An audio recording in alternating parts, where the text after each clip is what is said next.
Good morning friend.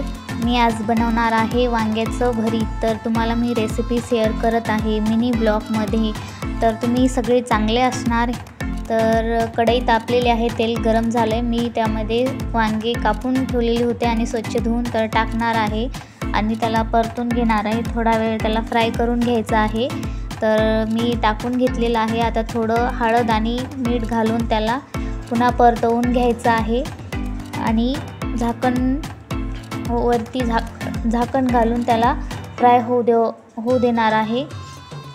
तर आपण चला त्याला फ्राय होऊ देऊ. तोपर्यंत मी बाकीचे साहित्य करून घेणार आहे.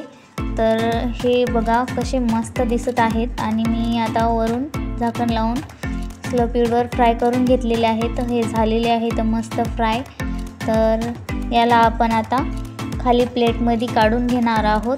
प्लेटमध्ये काढून घेतल्याच्या नंतर त्याला थोडं चम्मचच्या साहाय्याने त्याला थोडं बारीक करून घ्यायचं आहे. त्या फोडी आहेत त्यामुळे. तर थोडं करायचं, जास्त नाही करायचं आहे. जसं मी करते तसं करून घ्यायचं आहे. खाण्यामध्ये ते अलगच टेस्ट येते. तर मी करून घेतलेलं आहे. हे झाले. तर कढई ठेवलेली आहे, त्याच कढईमध्ये मी करणार आहे. तर तेल टाकलेलं आहे.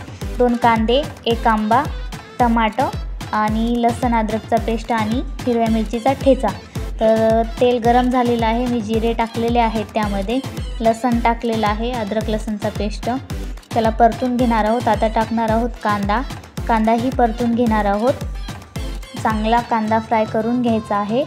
त्यानंतर मी टाकेल त्याच्यामध्ये बारीक छोटा होता आंबा, तुमच्या आवडीनुसार तुम्ही टाकू शकता. थोडं हळद टाकून घेतली. आता मी टाकते त्यामध्ये बारीक चिरलेला आंबा.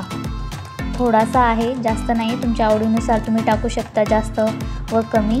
तर मी थोडा टाकलेला आहे कारण तो गावरानी आंबा होता, फार आंबट होता, त्यामुळे थोडाच टाकलेला आहे. त्यानंतर 1 टमाटर मीडियम साईजचं होतं ते टाकलेलं आहे. जास्त मोठंही नाही, छोटंही नाही. आणि याला चांगलं फ्राय करून घ्यायचं आहे. थोडंसं यामध्ये मीठ पण घालून घ्यायचं आहे. ठेचा टाकून घेतलेला आहे आणि आता त्याला फ्राय करून घ्यायचं आहे.